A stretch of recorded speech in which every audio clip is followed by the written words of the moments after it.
Selamat pagi semuanya. Assalamualaikum warahmatullahi wabarakatuh. Waalaikumsalam warahmatullahi wabarakatuh. Waalaikumsalam, Pak. Ya, baik. Kita absensi dulu.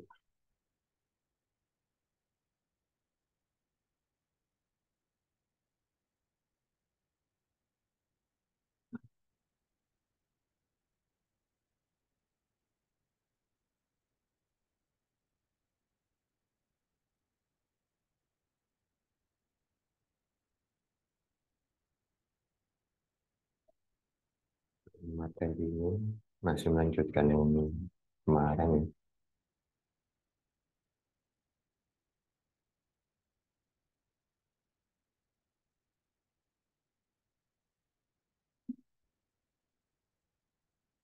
Tadi yang bisa present hari ini.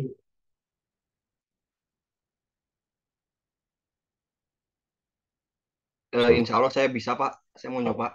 oke, baik. Ahmad Hidayat. Yang lain, Monika, Putri, saya izin minum. Jika Rika tadi ada.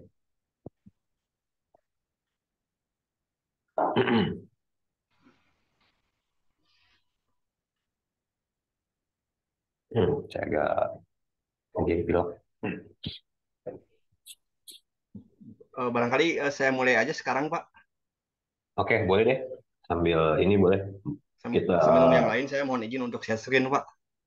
baik-baik, boleh silakan, silakan. Ini saya matiin dulu ya kamera. Saya kadang suka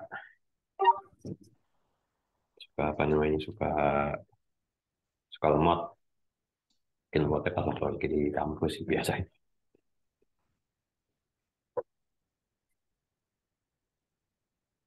Oke, kita lihat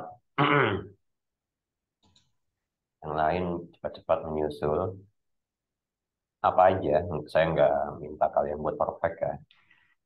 Objektif dari tugas kalian sebenarnya lebih ke bagaimana menyusun sebuah ini aja.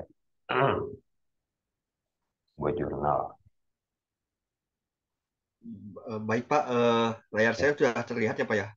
sudah ya, silakan. Ahmad, saya matiin dulu. Alhamdulillah. Bismillahirrahmanirrahim. Assalamualaikum warahmatullahi wabarakatuh. Waalaikumsalam warahmatullahi wabarakatuh. Baik, hari ini saya akan mempresentasikan tentang proyek penyetabil suhu pada tambak udang Paname. Untuk jurnalnya ya, sudah saya share di grup TI reguler. Jadi teman-teman bisa baca di grup TI reguler ini jurnalnya ya.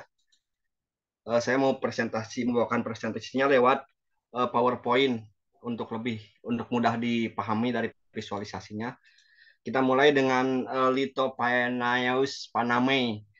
Udang Paname ini merupakan salah satu udang putih yang merupakan spesies asli perairan Pasifik dan banyak ditemukan di daerah Meksiko sampai ke Peru.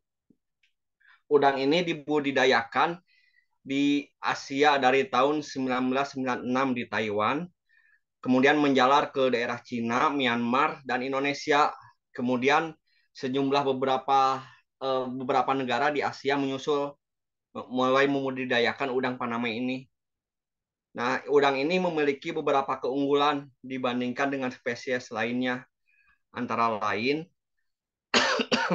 laju pertumbuhannya mencapai 1 sampai 1,5 gram per minggu. Bisa dibudidayakan dengan padat penebaran tinggi 80 sampai 500 ekor per meter persegi.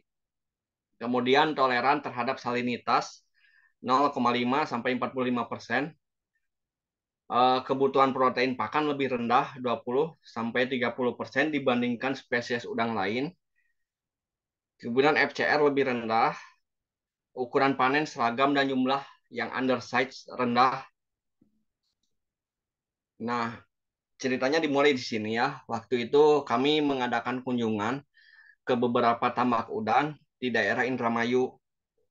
Kemudian ada beberapa pemilik tambang udang Paname yang menggunakan pemanas air kolam ya untuk menghangatkan eh, air kolam tersebut, air tambak udang tersebut gitu kan. Nah, di sana saya melihat adanya kekurangan dari pemanas air tersebut, meskipun pemanas air tersebut terintegrasi dengan perangkat IoT yang langsung terhubung ke internet. Dua kekurangan yang terlihat pada pemanas tersebut yaitu pertama jeda ya, kedua distorsi suhu. Ya, dua hal itu bisa mempengaruhi kualitas air pada tambak udang Paname sehingga bisa mempengaruhi kesehatan ekosistem tambak udang dan mempengaruhi laju produksi tambak udang tersebut. Jeda yang saya maksud itu ya ibarat kita mau menyeduh kopi, kemudian kita nyalakan dispenser, berapa lama eh, air dalam dispenser itu hangat gitu. Dari apa namanya? Dari pertama air tersebut diseduh, dari dispenser dinyalakan sampai air dispenser tersebut panas. Kemudian distorsi suhu ya. Dari hasil kajian pustaka di sini dari tinjauan pusaka, menurut informasi dari Balai Perikanan Budidaya Air Payau Situbondo, kita simpulkan bahwa suhu optimal untuk tambak udang Paname agar bisa tumbuh dan berkembang adalah pada kisaran 26 sampai 30 derajat Celcius. Sedangkan untuk perubahan suhu secara drastis yang dapat ditanggulangi oleh udang Paname ini tidak lebih dari 2 derajat Celcius. Nah, hal ini menjadi acuan para penapak udang sebagai standar suhu kolam. Jadi kesimpulannya, pemanas air yang ditempatkan di beberapa tambak udang Paname ini belumlah cukup efektif mengingat ada distorsi suhu yang bisa ditanggulangi oleh tambak udang ini tidak lebih dari 2 derajat Celcius. Kalau lebih dari ini ya misalnya 33 derajat Celcius suhunya, ini dapat menciptakan ekosistem tambak udang yang tidak sehat. Akhirnya kita berinisiatif untuk menciptakan pendekatan baru yaitu menggunakan penstabil suhu yang lebih alami, yaitu memanfaatkan toren atau tandon air.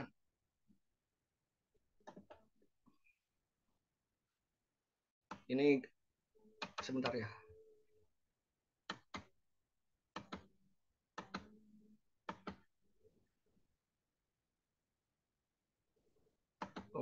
Oh gambarnya nggak masuk, maaf. Tapi nanti kita lanjutkan di sini ada nggak ya? Sebentar, maaf. Ada kesalahan teknis.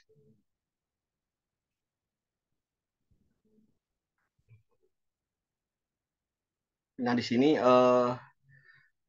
jadi kita kembali lagi ke materi tadi. Salah satu faktor yang mempengaruhi pertumbuhan udang adalah suhu air yang stabil dalam tambak. Oleh karena itu penelitian ini bertujuan untuk menganalisis proyek penstabil suhu air pada tambak udang Paname dengan menggunakan teknologi IoT dan perangkat ESP32 dan DHT22. Nah, di sini untuk menganalisa fluktuasi suhu, kita langsung menggunakan langsung mengambil 3 lokasi. Pertama Aceh, kedua Bangka, ketiga daerah Indramayu. Nah, ini kita memilih Aceh karena Aceh ini merupakan daerah yang sangat berpotensi disebabkan kondisi air dan lahannya yang cocok untuk pengembangan tambak udang. Model tambak berkelanjutan yang dibangun merupakan kawasan tambak ideal karena terdiri dari petak pengelolaan air bersih, petak produksi, pengelolaan air limbah, dan kawasan hutan mangrove sebagai kawasan penyangga untuk mewujudkan budidaya perikanan berkelanjutan dan ramah lingkungan. Kemudian kita juga ngambil lokasi di daerah Bangka Belitung, karena di sana menurut data Dinas Kelautan dan Perikanan Bangka Belitung menyatakan bahwa luasan tambak udang Paname ini yang sudah memiliki izin usaha daerah ini yaitu seluas 2.560,7 hektar, terdiri atas 123 pelaku usaha. Pada prinsipnya, para pengusaha di daerah ini harus memenuhi standar IPAL atau instalasi pengolahan air limbah yang baik dengan sudah tersedianya kolom sedimentasi standar, aerasi yang standar, dan kolam filter untuk pembuangan. Nah, ini sepintas gambaran sensor suhu ya. Ini sensor suhu DHT22. Nah, ini development board untuk SP32 di mana para pemilik tambak udang nanti bisa mengontrolnya tidak hanya dari web, bisa juga langsung dari Android, aplikasi Android. Di sini rancangan anggaran biaya, estimasi biaya yang dibutuhkan untuk keperluan penstabil suhu kolam udang Paname ini sebesar Rp 38.537.200. Kita juga sempat buat rancangan anggaran biayanya. Nah, ini RAB, rencana anggaran biaya penyetabil suhu tambak udang. Ini breakdown harganya 38.537, dimulai dari ESP32 seharga 80.000 per unit. Di sini ada sensor DHT seharga 47.000 sampai ke solder iron adjustable temperature seharga 50.000. Semuanya dibeli di toko hijau ini ya. Ini linknya kita sediakan di sini.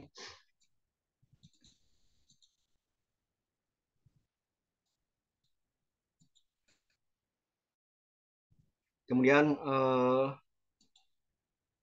ini flowchart bagaimana penyetabil suhu pada budidaya udang Paname ini bekerja.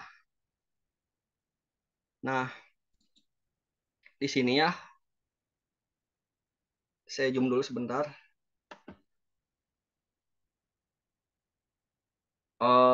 Mungkin bisa pada di maaf Ahmad, mungkin bisa di slideshow aja kali ya di slideshow boleh Pak. supaya lebih jelas ini lebih apa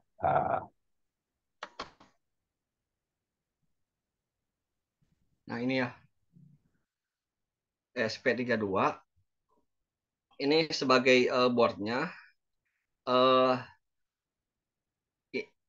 sensor DHT22 ini memindai suhu kolam, kemudian mengirimkan sinyal ke board ESP32. Apabila suhu tersebut lebih besar dari 30 derajat Celcius, suhu tersebut akan mengirimkan sinyal ke aktuator, yaitu berupa relay untuk segera diaktifkan, untuk berupa relay yang akan mengaktifkan chiller atau pendingin air. Chiller itu bentuknya berupa kipas ya untuk mendinginkan air. Nanti saya tunjukkan gambarnya. Kemudian apabila suhu tersebut lebih kecil dari 26 derajat Celcius, ESP32 akan mengirimkan sinyal untuk mengaktifkan relay dan kemudian memutar smart water valve. Smart water valve ini ya, kalau di kamar mandi kita ada keran air. Nah, kita, untuk membuka untuk mengalirkan airnya kita buka tutup keran. Nah, kalau smart water valve ini buka tutupnya otomatis sesuai dengan sinyal yang dikirimkan oleh board ESP32. Nah, dari fungsi relay ini selain mengaktifkan chiller dan water valve, fungsi relay ini nanti akan mengirimkan data ke Thingsport. Untuk ke Thingsport dikirimkan data ya, untuk kemudian disimpan. Bahkan kita juga bisa mengekspor datanya untuk kita simpan ke dalam komputer kita untuk nanti kita analisa. Nah, kemudian pada aplikasi Android atau komputer atau bisa juga langsung aplikasi web ke Thingsport langsung, para pemilik tambak bisa membaca nilai sensor terbaru kemudian menampilkan datanya pada aplikasi Android. Nah, sekarang saya mau mendemokan eh, apa namanya? Mendemokan simulasi. Maaf, nah ini. Saat ini kita bentuknya masih berupa simulasi ya.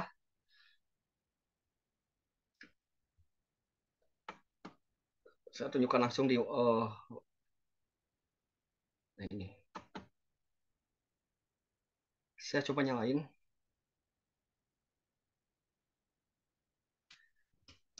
Maaf ya, komputernya lambat kalau banyak yang buka. Kalau banyak aplikasi terbuka. Bismillahirrahmanirrahim. Simulasinya akan saya nyalakan. Sambil menunggu, saya jelaskan satu persatu ya. Nah, di sini ini kodenya. Lambat, maaf. Oh, oh, sebentar.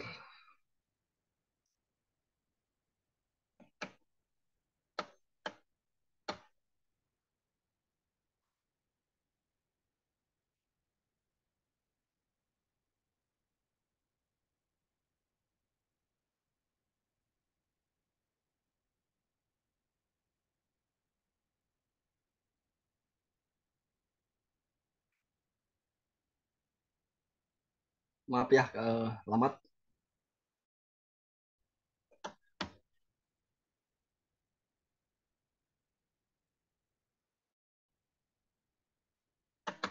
Saya menunggu, kita lihat PowerPoint-nya dulu.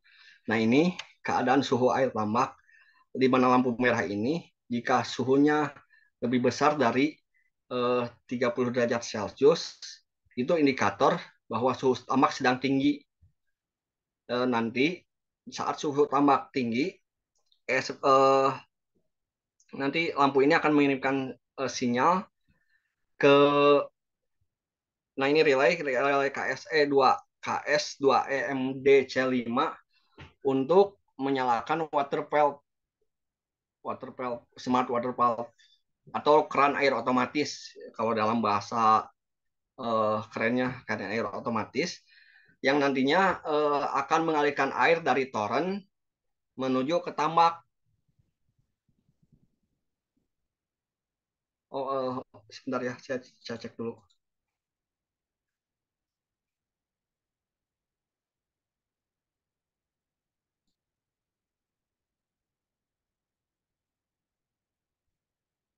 Oh,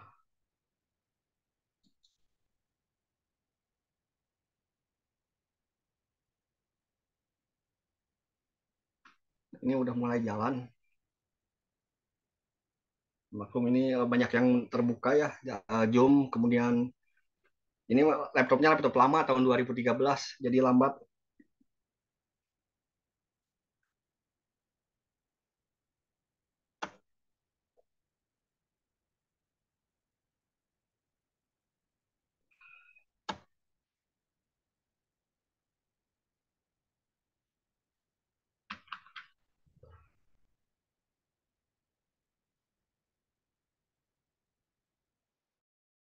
Nah ini saya ulangi lagi ya.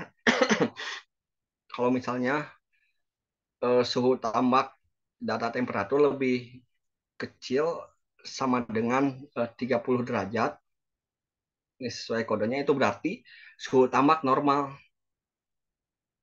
Lebih besar sama dengan 26 dan lebih kecil dari 30 derajat suhu tambak normal. Nah, LED lampu LED ini akan menyala dan water chiller dan water valve akan mati saat suhu tambak tinggi. Nah, ini seperti ini. Ini indikator bahwa suhu tambak ini sedang tinggi. Nah, ini indikator suhu tambaknya sedang tinggi. Nanti akan menyalakan kipas untuk mendinginkan kipas atau water chiller untuk mendinginkan air.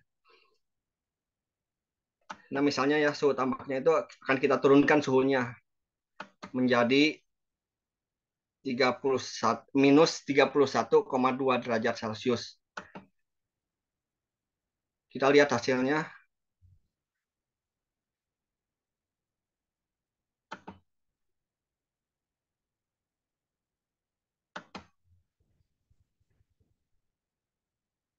Nah, lampu hijau udah mulai menyala. Ini indikator bahwa suhu tambaknya itu rendah. Suhu tambak rendah nih, ini keterangannya. Buka water valve, ini perintah buka water valve.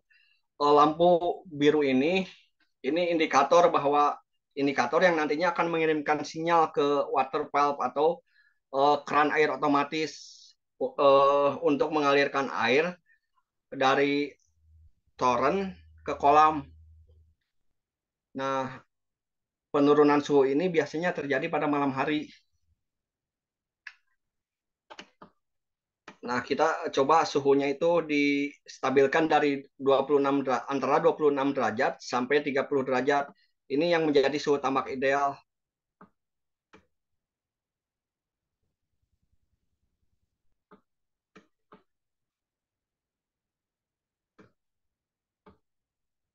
Sebentar, maaf.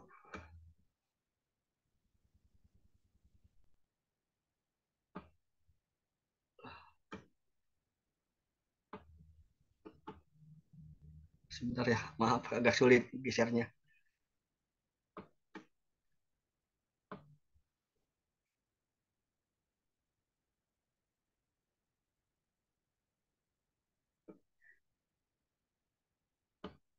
Nah, ini 28,3 derajat Celcius aja ya.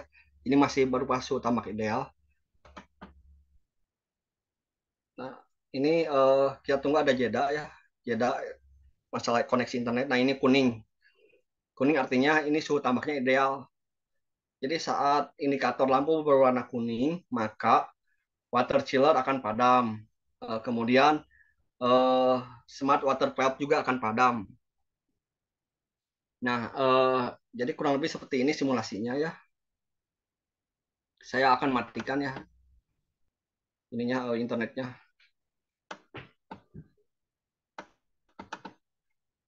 Nah, ini skema rangkaian ESP32 di Walkbee.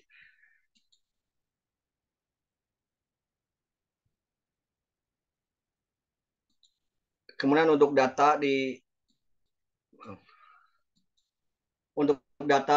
Thingsboard kita hanya dapat visualisasikan berupa screenshot ya, karena mengingat versi trial akun saya masih trial di Thingsboard dan sudah expired masa trialnya. Nah, ini tampilan monitoring suhu lahan di Aceh.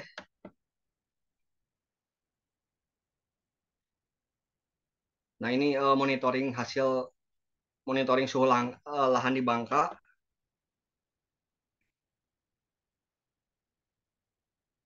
Nah, ini belum. Ya, ini Indramayu.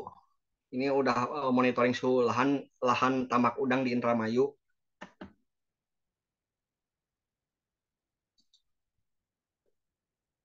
Nah, ini tampilan Thingsboard Cloud untuk monitoring fluktuasi suhu.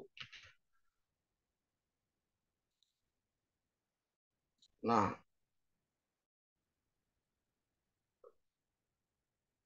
kan apa lagi ya? Nah, di sini kita memiliki batasan penelitian. Fokus penelitian ini terbatas pada penstabilan suhu air pada tambak udang Paname.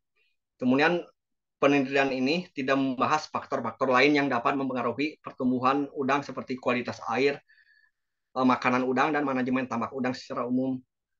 Kemudian penggunaan teknologi IoT pada proyek ini terbatas pada pengumpulan data suhu air secara real time. Kemudian penelitian ini dilakukan dalam skala kecil di lingkungan laboratorium atau percobaan tambak terkontrol. Pengaruh dari kondisi lingkungan tambak yang lebih luas atau variasi cuaca eksternal tidak dipertimbangkan secara detail. Kemudian waktu penelitian ini terbatas pada periode tertentu dan pengamatan terhadap pertumbuhan udang Paname dalam waktu panjang dan tidak ditentukan. Penelitian ini tidak mencakup analisis ekonomi atau kekurangan finansial dari implementasi teknologi penstabil suhu air pada tambak udang Paname. Faktor-faktor ini dianggap di luar lingkup penelitian. Batasan-batasan ini diatur agar penelitian dapat difokuskan pada aspek penstabilan suhu air menggunakan teknologi IoT dengan perangkat ESP32 dan sensor suhu DHT22 pada tambak udang Paname. Nah, ini listing kode programnya. Jadi kalau mau copy paste program saya udah saya share di grup TI reguler ya. Eh, Mungkin ada pertanyaan ya kenapa air dalam torrent bisa untuk menghangatkan air kolam yang eh, dingin gitu. Jawabannya sederhana ya. Air kolam inti pada dasarnya terhubung langsung ke tanah gitu. Jadi suhu air yang terhubung ke tanah akan mengikuti suhu lingkungan sekitar. Sementara air di toren atau di tandon ini memiliki insulasi termal. Jadi meskipun akan mengikuti penurunan suhu itu relatif lambat gitu. Karena pertama air di toren itu kan di atas ketinggian, tidak terhubung langsung ke tanah. Kemudian sering terpapar cahaya matahari. Jadi air dalam toren ini bisa untuk menghangatkan suhu air kolam agar air kolam tambak udang Panama ini berada pada kisaran suhu yang ideal yaitu 26 sampai 30 derajat Celcius. Uh, Terus apa lagi ya? Uh, nah demikian presentasi dari saya ya. Untuk segala kekurangannya saya mohon maaf. Saya tutup dengan sebuah hadis al insanu malul khotok wanisan yang berarti manusia itu tidak luput dari kesalahan. Demikian juga presentasi saya jauh dari kata sempurna ya. Jadi saya mohon maaf untuk segenap kekurangannya. Wabillahi wal taufiq wal hidayat. Wassalamualaikum warahmatullahi wabarakatuh. Demikian Pak, udah Pak. Waalaikumsalam warahmatullahi wabarakatuh. Oke, Ahmad, oke, bagus ya. Eh, ini kalau saya nggak sih, apa namanya, is good gitu ya. Cuma memang ada beberapa yang mau saya tanya. Untuk secara kalau saya lihat kamu kan menjelaskan secara detail ya untuk alur dari ininya. Yang kemarin sebelumnya kamu kan pernah bilang bahwa untuk yang pembuatan jurnal ini berdasarkan ini ya, apa namanya, baru simulasi ya. Sebenarnya baru simulasi atau memang sudah tahap ini pengaplikasian? Jadi kita ini rencananya ini mau langsung mengaplikasikannya Pak ke daerah Indramayu ya Pak. Tapi Hmm. mengingat keterbatasan dana dan saat itu ada COVID-19 Pak. Jadi Oh, kita jadikan ini sebagai simulasi gitu Pak. oh iya iya. Oh jadi pas waktu ini terjadi di tahun mau dilakukan di tahun 2000 berapa 2020 atau 2021 ini? 2020 Pak penelitiannya. Oh gitu, iya iya. Iya sih, makanya saya bisa, maksudnya kamu bisa jelasin detail sekali gitu ya untuk yang proses-proses yang ada di dalamnya. Terus ya saya mau tanya lagi, tambak ini sebenarnya tambaknya tambak air tawar atau air asin ya? Eh, Tambaknya ini sendiri ini eh, apa namanya? Eh Air laut gitu, maksudnya di pinggiran pantai yang dibikin tambak gitu atau kayak bikin kolam sendiri ya? oh ini dibikin kolam sendiri Pak. Oh, kolam sendiri. Berarti lebih ke air tanah ya, bukan air Ya asin. ini. Oke, oke. Oke, good sih, bagus, bagus. Jadi, ya mungkin kalau tadi kan kamu kan juga tadi nulis ada apa Indramayu, Batam, eh Aceh ya, Ya Bangka, Aceh. Aceh, Bangka sama Indramayu. Itu sebenarnya tadi kan, kembali lagi tadi kan kamu bilang inian ya baru simulasi. Apa memang sebenarnya ada, maksudnya kamu punya teman di Indramayu kah? Tadi kan ada gambar simulasi apa namanya hasil suhunya ya yang di Thingsboard itu. Apa memang kamu punya teman di Indramayu atau di Aceh yang dalam arti ada alat di sana terus kamu kamu sambungkan ke Thingsboard Cloud itu. Oh, jadi awalnya saya ini punya beberapa mitra Pak, mitra usaha di daerah Indramayu Hmm. untuk jadi kami mau mendirikan usaha tambak udang itu Pak. Oke, oke. Ya. Terus saya Oh, bagian teknisnya untuk menerapkan hal-hal teknis seperti IoT, kemudian memantau kualitas air gitu Pak, kualitas suhu air dan bagaimana agar eh, tambak ini bisa secara otomatis dikendalikan secara remote, secara jarak jauh gitu Pak oleh kami para Hmm, pemilik tambak. oke, oke. Oke, oke. Baik lagi. Berarti secara penelitian baru mau akan dilakukan, tapi sebenarnya udah dilakukan gitu. Tapi gimana? Maksudnya saat ini sudah berjalan atau baru masih mau atau belum? Saat ini sama sekali belum berjalan Pak karena Oh, jadi dari tahun 2020 2021 COVID itu merajalela kan Pak. Jadi apa yang kami cita-citakan ini masih menjadi wacana sampai saat ini gitu Pak. oke, oke, oke, oke. Oke. Sini bisa pakai ini sih. Hmm, oke. Nanti coba. Oh, ya, kamu. Ya udah, nggak apa-apa. Oke, bagus. Ahmad Hidayat. Jelas ini ya. Isinya juga bagus, menarik kalau menurut saya ya. Menarik dalam arti walaupun harga untuk ini agak masih lumayan mahal. Mungkin ya karena kamu pakai tambak berarti ininya gede ya. Apa namanya? Eh, bibitnya banyak gitu. Maksudnya gitu kan. Eh, karena ininya besar. Secara ini sih, secara ininya oke, bagus. Paling lebih kayak keekonomiannya aja. Apa kalau seandainya bis, tapi nggak apa-apa sih kan. Kan tadi kan udah dimasukkan ke batasan ininya, batasan ekonominya. Jadi cuma fokus hanya untuk di IoT-nya, itu udah oke. Terus ya is good, dah bagus sih. Mungkin memang setahu saya memang ada beberapa apa ya, mungkin penelitian ini bisa diajukan dalam arti eh, apa namanya, tapi dari pihak kampus sih, maksudnya diajukan ke ini ke pemerintah bisa atau enggak, ini itu yang saya agak kurang paham, tapi sih harusnya sih bisa. Karena termasuk juga kayak si siapa, si Avisary itu termasuk apa namanya,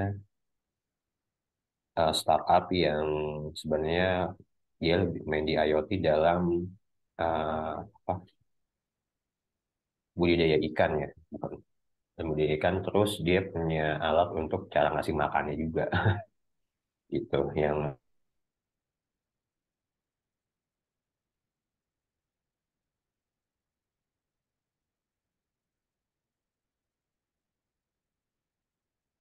Ya mengenai baru juga. slideshow ini apa kita stop sharing screen Pak?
Oh, sorry, masih ke mute.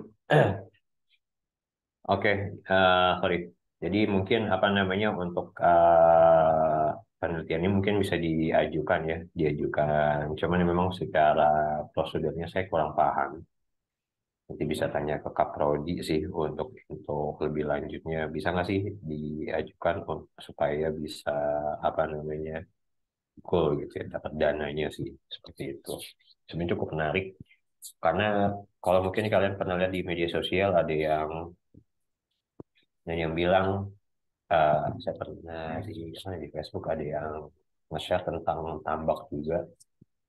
Dia bilang tambak itu apa ya menguntungkan gitu ya dia bilang gitu sama isinya udang atau lobster atau apa ya saya nggak tahu sih cuma udang sama lobster dan yang tambak itu menguntungkan bagi yang atau pernah ada juga tambak lele gitu bagi yang mau langsung aja gitu kan bagi yang belum kejebur kejebur langsung gitu katanya seperti itu sih pesan-pesannya jadi apa namanya so far so good gitu untuk masa tambang menarik juga menarik bagi saya kadang berpikir kalau adanya cuma masalah ratusan ribu ya misalnya 200 300 400 sih masih oke lah karena ada juga tuh yang di Facebook yang mana eh, dia apa namanya ngasih apa ngajakin mengundang menjadi mitra siapa yang mau jadi bermitra untuk budidaya tambak lobster dengan 350.000 itu udah dapat apa namanya kolamnya jadi mungkin kolamnya dibuatin seperti ya kolam terpal gitu kolam terpal mungkin ya berapa satu kali dua kali ya satu kali dua atau satu kali tiga atau dua kali dua atau dua kali dua atau dua kali tiga terus sama bibitnya 100 sama 350 dapat bibit 100 dapat kolamnya dapat pakannya sama plus apa sih pakan vitamin sama pompa kalau nggak salah ya mungkin ada ini terus dia bilang kalau seandainya ada ini bisa apa namanya hasil ininya pakannya ini mereka yang tampung seperti itu sih menarik sih menarik untuk dalam arti secara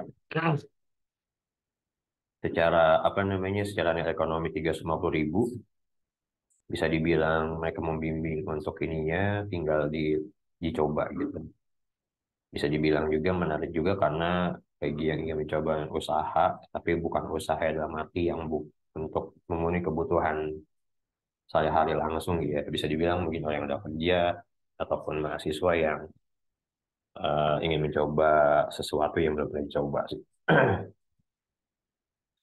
Oke, kalau gitu di sini dia mau tanya dari yang lain nggak ada ya dari Monica Putri sama Salahuddin. Kalau nggak ada, saya coba untuk masuk ke materi dan nanti nanti saya coba tanya-tanya lagi ke Kak Prodi mungkin ya harusnya sih. Saya stop sharing ya Pak ya. Iya, boleh silakan. Dan Kak Prodi buat untuk ininya gimana? Sama Pak siapa ya? Pak Ted itu Pak Chen. Iya Pak Cendi ya TI. Ya.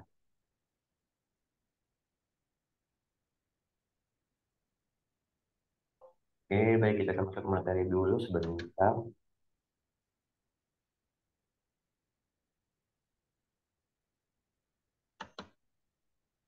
Jadi kita masih masalah ke pemodelan. Nanti yang di next weeknya kita masuk ke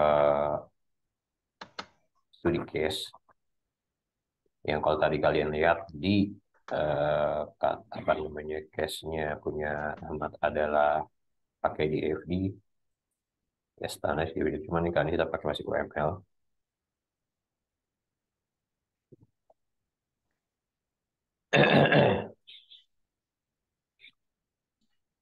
Ya, UML ini banyak. Banyak dan saking banyaknya kadang ini ya apa namanya eh jadi lebih banyak pakai yang secara umumnya aja lah. Oke, di sini ada package diagram. Jadi namanya package diagram itu apa? Dia menyediakan apa namanya cara untuk mengumpulkan elemen yang saling terkait di dalam UML ya. Jadi hampir semua diagram dalam UML dapat dikelompokkan menggunakan package diagram. Namanya package ya berarti packaging ya. Isinya ya package itu sendiri, ada simbol package, ada elemen dalam package yaitu tidak pakai pustaka, anggota pinjaman, lalu elemen dalam package digambarkan di luar package. Nah, kalau di package-nya seperti ini. Ada pustaka, anggota pinjaman, nah, atributnya. Tinggal di mana yang agak lebih simpelnya. Gitu sih. Lalu deployment deployment atau deployment diagram menunjukkan konfigurasi komponen dalam proses eksekusi aplikasi. Di dalam deployment juga dapat digunakan untuk menggunakan hal berikut. Jadi untuk memodelkannya, nah, sistem tambahan embedded system yang menggambarkan rancangan device, node, dan hardware atau sistem klien. Misalnya seperti ini ada klien browser ke server. Nah, si server ini adalah ya isinya ya apa namanya browser ya. Maksudnya dari apa dari yang mereka gunakan itu apa ya. Lalu sistem distribusi murni rekayasa ulang aplikasi. Nah, simbolnya mirip untuk deployment. Ada package, ada node, ada dependency sama link. Jadi namanya UML nggak jauh-jauh dari biasanya apa ketergantungan atau dependensinya pakai link atau pakai tanda panah. Ada use case. Nah, use case. Apa nih use case gitu ya? Use case ini lebih simpelnya kalau kalian belajar sendiri adalah bentuknya ada fungsionalitas gitu, tapi ternyata bukan hanya fungsionalitas juga.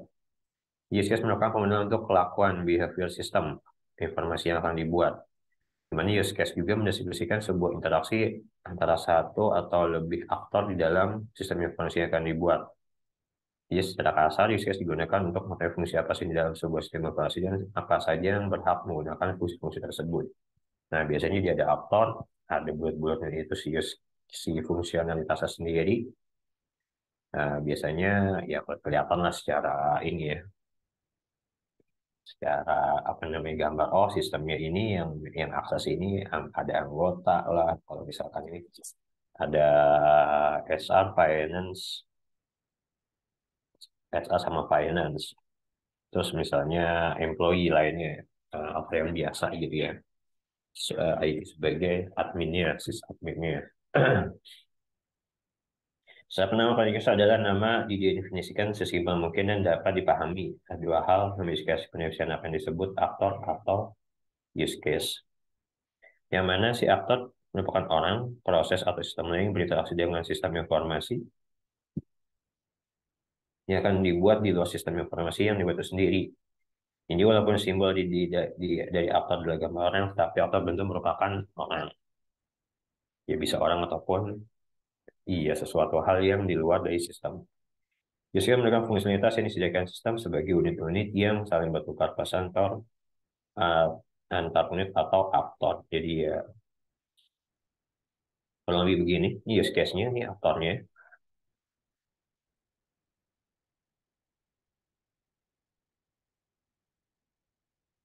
Ini use case-nya, ini aktornya, ini asosiasinya, ini di extend. Use case fungsionalitas itu sendiri yang saling bertukar antar unit dan aktor biasanya akan menggunakan kata kerja awal frasa biasanya seperti memasukkan, mengubah, ya seperti itulah. Aktor name-nya siapa nih? Misalnya bisa sysadmin, anggota, atau employee, finance, gitu bisa. Asosiasinya, asosiasi komunikasi antar aktor, use case yang berinteraksi dalam use case atau use case memiliki interaksi dengan aktor. Pada extend-nya, relasi use case tambahan ke sebuah use case di mana user ya, di mana use case yang ditambahkan dapat berdiri sendiri walau tanpa use case tambahan itu mirip dengan prinsip inheritance pada program berbasis objek. Biasanya use case user ya. Use case tambahan memiliki nama yang sama dengan use case yang ditambahkan. Misalkan seperti ini. Jadi validasi user ini user doang, bukan user jadi Cara validasinya ada sidik jari atau misalkan pakai apa nih password ya. Karena pada use case yang ditambahkan biasanya use case menjadi extend merupakan jenis yang sama dengan use case yang menjadi induknya. Sama, cuman hanya iya sebagai gambaran aja gitu. Nah, hubungan relasi atau spesialis antara dua buah use case di mana fungsi yang satu adalah fungsi yang lebih umum dari lainnya. Contohnya juga contoh seperti ini, ada mengolah data, bukan data, ubah dan menghapus. Ya, karena di dalam ubah dan menghapus itu ada, di dalam mengolah data itu ada ubah dan menghapus. Include menggunakan include atau uses. Include sama uses itu sama. Dia relasi use case tambahan ke sebuah use case di mana use case yang tambahkan menggunakan use case ini untuk menjalankan fungsinya atau sebagai syarat dari use case ini. Jadi ada include-nya ya. Atau ya kalau misalnya ada dua ini berarti ya ketika dia login sama aja dengan validasi user. Lain ketika dia login misalkan apa nih sidik jari seperti itu. Include the use case ditambahkan akan selalu melakukan pengecekan pada use case yang ditambahkan jika dijalankan sebelum use case tambahan dijalankan. Nah, sama aja seperti ini. Ketika ubah data, validasi lagi seperti itu. Kedua interpretasi di atas dapat dianut salah satu atau keduanya tergantung pada pertimbangan interpretasi yang dibutuhkan. Jadi base kembali lagi tergantung dari case-nya sih.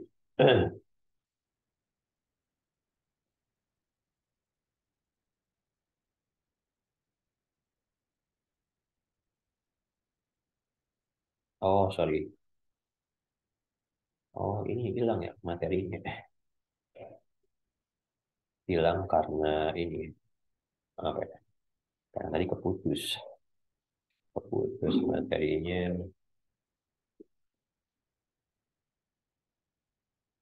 Nah, ini materinya.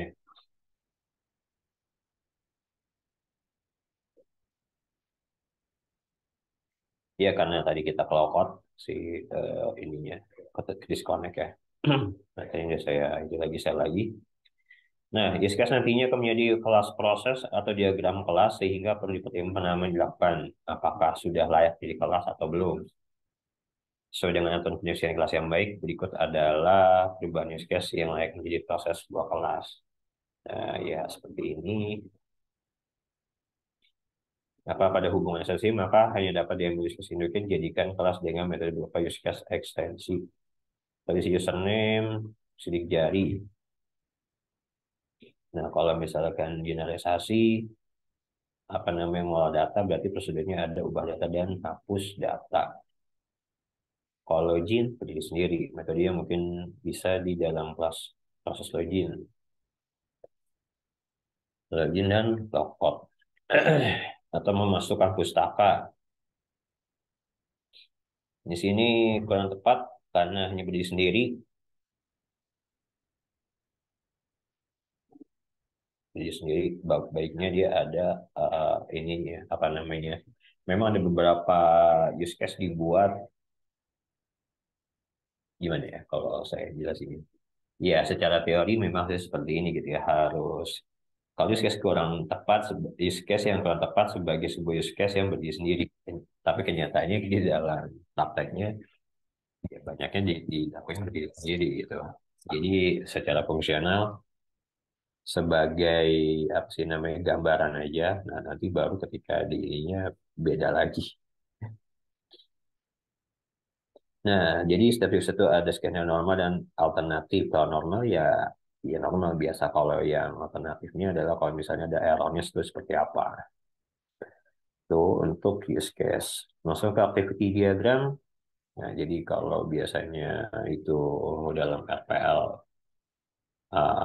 apa namanya metodenya udah, terus pemodelannya biasanya pakai apa nih? Paling depan itu biasanya ya pakai use case dulu. Oh, ketika use case sudah jadi, bisa pakai sequence atau activity diagram untuk menjelaskan secara sistemnya.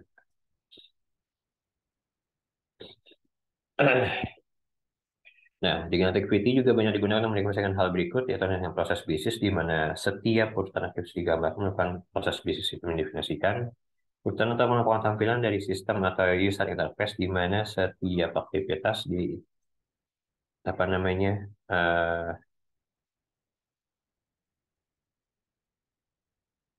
di mana setiap aktivitas ya enggak lah, apa ya. Urutan untuk melakukan tampilan sistem ini mana setiap aktivitas memiliki sebuah rancangan tampilan. Rancangan pengujian di mana setiap aktivitas dia enggak aktivitas diagram yang memerlukan sebuah pengujian yang perlu didefinisikan kasus ujinya. Rancangan menu yang ditampilkan pada perangkat lunak. Terus awal, aktivitasnya apa, percabangan, terus akhir. Jadi kalau misalkan contoh seperti ini, aktivitasnya start. Oh, start, gabung sini, jalan. Yang kedua ini di mana? Oh, balik lagi ke sini. Terus dari sini ketiga, gitu. Jadi line-line dua ini bisa mengabarkan, misalkan ini adalah sebuah sistem, ini adalah misalnya si aktornya, employee, atau user gitu ya. Terus ini misalkan tambah lagi apa gitu. Jadi dia ada dua, so yang lain itu ada dua, ada yang vertikal sama horizontal. Masuk state machine diagram. Nah, state machine diagram atau state chart diagram atau diagram mesin atau bisa disebut juga dengan diagram status dari sebuah mesin atau sistem atau objek. Maka diagram status digunakan untuk berinteraksi dari sebuah objek. Perubahan tersebut digambarkan dalam suatu graf berarah. State machine diagram merupakan pengembangan dari diagram find state automata.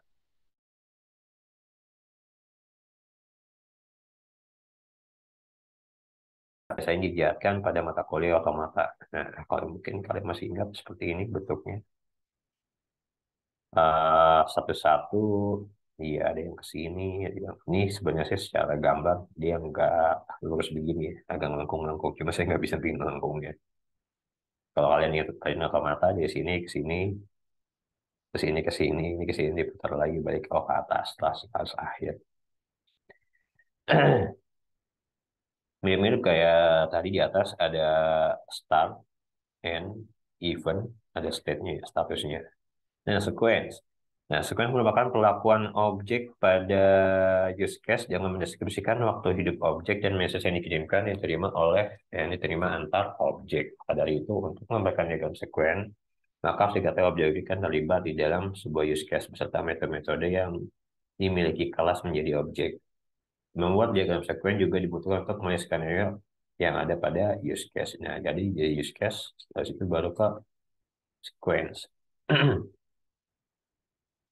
Ada aktornya. Aktornya kalau pakai gambar jarang, tapi lebih pakai kotak biasanya. Terus ada garis lainnya, left line-nya, ada objeknya, ada waktu aktifnya, ya seperti ini. Ada login. Login itu ketika login apa nih? Oh, dia cek status login. Misalkan open. Misalkan lagi atau misalnya, oh, cek status, misalkan login, validasi user, validasi password, misalnya gitu kan. Atau misalnya ditambah dengan cara order validation-nya dengan fingerprint, kalau misalnya sekarang pakai apa Face ID ya. Nah, pesan tipe create menyatakan satu objek membuat objek lainnya arah panah mengarah pada objek yang dibuat. Tipe pesan call habis sama tinggal ditambahin aja ada nama-namanya gitu ya. Menyatakan suatu objek memanggil operasi atau metode yang ada pada objek lainnya. Yang mana arah panah mengarah pada objek yang memiliki operasi atau metode karena ini memanggil operasi atau metode maka operasi atau metode dipanggil harus ada pada diagram pola sesuai dengan kelas objek yang berinteraksi. Tipe sen, nah berarti dia masukkan, jadi bisa dibilang ketika membuatnya tuh ya, sebenarnya secara arah panah sama, cuma memang perlu ada notnya aja supaya lebih menjelaskan. Ini tipe sen menyatakan bahwa suatu objek dengan data masukkan di informasi objek lainnya, arah panah mengarah pada objek yang dikirim.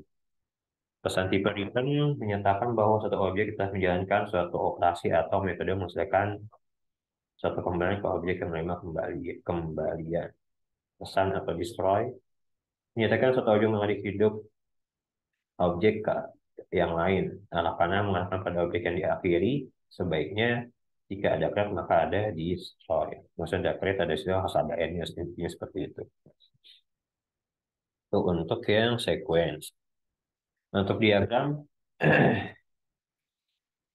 nah di diagram komunikasi yaitu menggambarkan interaksi antar objek atau bagian dalam sebuah urutan pengiriman pesan. Nah, ini komunikasi ini lebih ke apa sih namanya? Eh, Ya sebenarnya kurang lebih sama ya, hampir semua apa namanya diagram yang ada, cuman bedanya ini lebih ke detailingnya aja. Communication ya sebenarnya ada di pada suatu diagram itu sendiri gitu ya. Karena isinya apa? Ya menggambarkan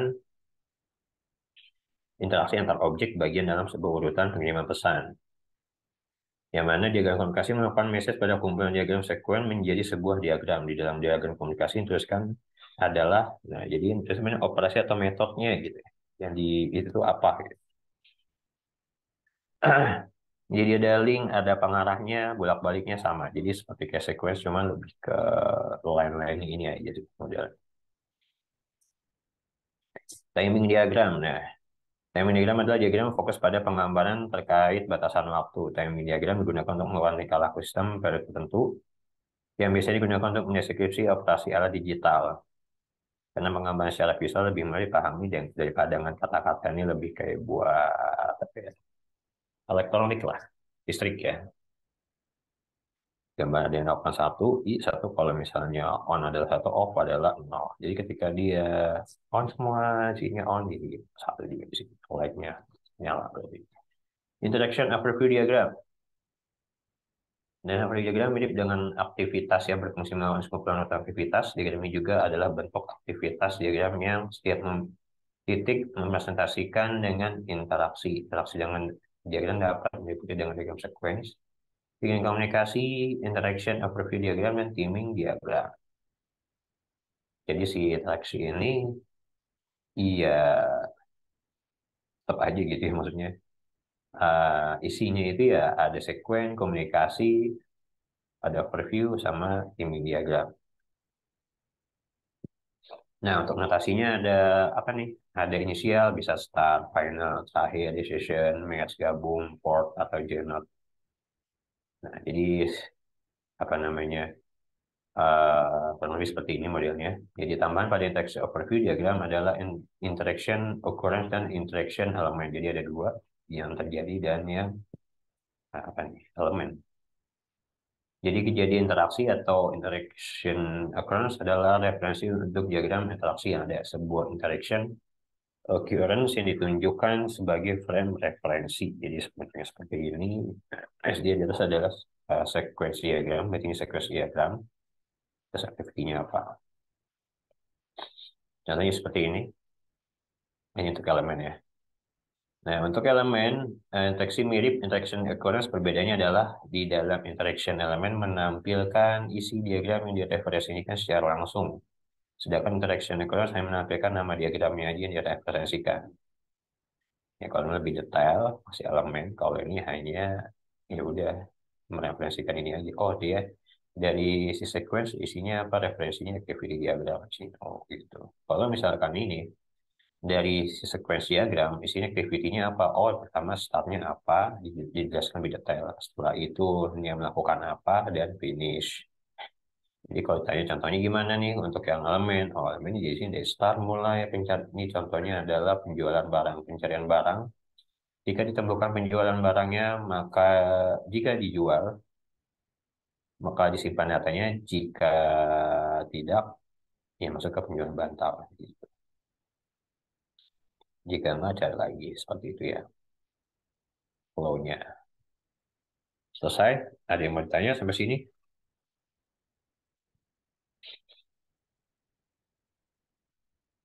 Jadi next week ada siapa yang mau selesai? Tim Putri, Monica, atau Salahuddin? Next week insya Allah saya ke kampus. Silakan apa namanya datang bagi yang bisa. Kalau nggak datang ya saya di ruang dosen lagi ngajar. Oke, kalau nggak ditanya absensinya udah diisi semua ya? Sudah belum?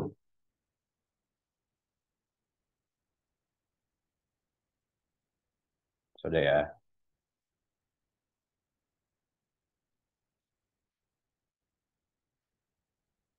Oke, kalau sudah, Izin bertanya, Pak. boleh. Kalau untuk yang tadi use case diagram itu kan ada beberapa model ya, Pak. Nah, itu ada baiknya kalau misalnya di jurnal itu yang lengkap dari start sampai finish atau sesuai kebutuhan yang di lapangannya. sesuai sesuai di kebutuhan di lapangan. Yang pastinya sih kan eh, apa namanya? Maksudnya gini, use case itu kan pasti harus dari awal sampai finish ya. Maksudnya finish itu ada dua pilihan ya. Maksudnya gambarnya gini, finish itu maksudnya gini, di dalam diagram itu kan pasti adanya finish itu sebuah bisa dibilang sebuah kepastian ya namanya diagram gitu kan. Tapi dalam apa namanya maksudnya dalam sebuah proses pasti ada awal pasti ada akhir gitu kan itu suatu hal yang pasti gitu kan nggak mungkin nggak ada akhirnya maksudnya secara status pasti akan berakhir gitu kan itu kalau di dalam si diagramnya cuman kalau di dalam lapangannya lebih tepatnya kamu membatasi diri gitu loh ada batasan diri oh saya cuma sampai sampai sini aja gitu loh jadi ketika sampai proses ini selesai itu namanya akhir dari sebuah prosesnya seperti itu maksudnya. Ngerti nggak? Masuk nggak? Iya, masuk, Pak. Jadi gitu. Jadi ya namanya namanya di kertas itu, maksudnya secara teori itu dia pasti ada state, maksudnya ada state start, ada state akhir gitu kan. Cuman memang ketika maksudnya ketika kita menjalaninya itu memang perlu dibatasi aja. Oh, saya cukup sampai sini aja nih, gitu. Misalkan kamu kayak apa nih, software engineering tentang apa namanya eh, buku kas atau transaksi di warung. Transaksi di warung itu kan banyak dari apa namanya input datanya, masukin datanya, terus secara proses bisnisnya itu kan panjang gitu. Oh terus kamu cuma yang membatasi sampai sekian sekian gitu, maksudnya seperti itu. Jadi sesuai dengan apa namanya batasan yang kamu buat aja. Ada lagi yang lain?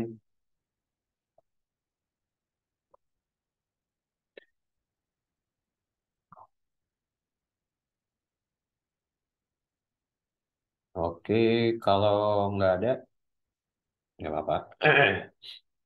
Mudah-mudahan besok udah ada lagi ya, Jason. Jangan lupa untuk Ahmad bisa langsung di-upload ya ininya di tugasnya. Saya ingat saya udah ilangnya udah saya nanti saya cek deh. Ke e-learning langsung ya Pak ya di-uploadnya. Iya, nanti saya lupa. Saya ingat saya sih udah saya bikin ya assignmentnya gitu story di learning. Tapi kalau nggak ada infoin saya. Nanti saya cek Oke, lagi. baik. Untuk Oke. nilai juga masih on progress. Maaf, belum selesai. Nilai UTS sekarang masih on progress. Oke, baik kalau gitu. Sampai jumpa minggu depan. Wassalamualaikum warahmatullahi wabarakatuh. Waalaikumsalam warahmatullahi wabarakatuh.